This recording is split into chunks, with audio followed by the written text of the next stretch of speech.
Good morning, sir. I am Mr. Castillo, and I am the reporter representative of Group 1.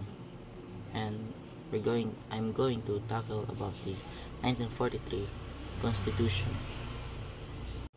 So, the 1943 Philippine Constitution established by the Japanese-sponsored Second Republic during World War II, serving as the framework for the puppet government led by President Jose P. Laurel. So, ang naitabo diriya is during World War II is ang Philippines naka-experience og invasion to Japanese, which is nahimo siyang which is itawag siya na puppet government kay tungod in this years it was led by Jose P. Laurel, but kanang gigamit siya sa Jose P. Laurel was used by the Japanese occupation.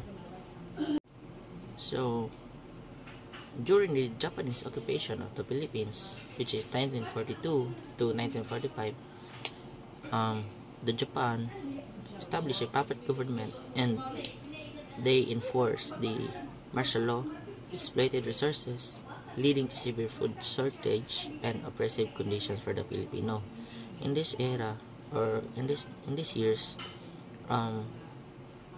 naglisod kayo ang pamaagi sa mga Filipino during this time, because so as I said kanina,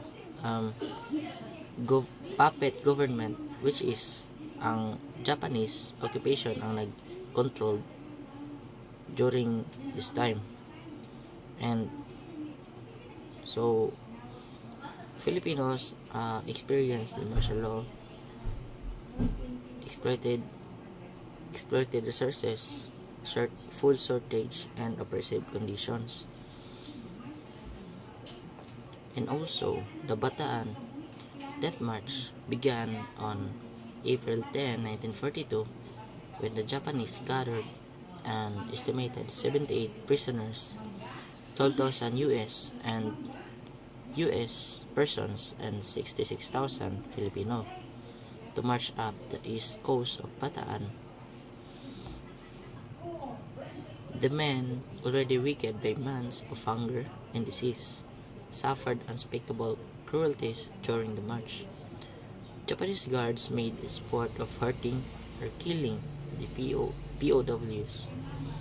They were beaten with rifle butts, shot, and bayoneted without reason. So, during this time, they also have the human rights for the Filipinos, but it is very limited for them.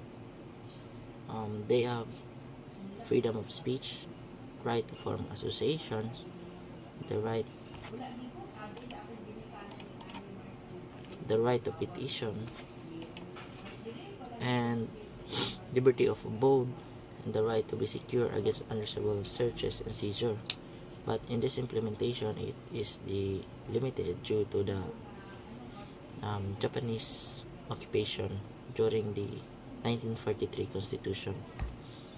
So let's differentiate the Malolos Constitution in 1899, Commonwealth Constitution 1935, and Constitution of 1973, and the current Constitution of 1987.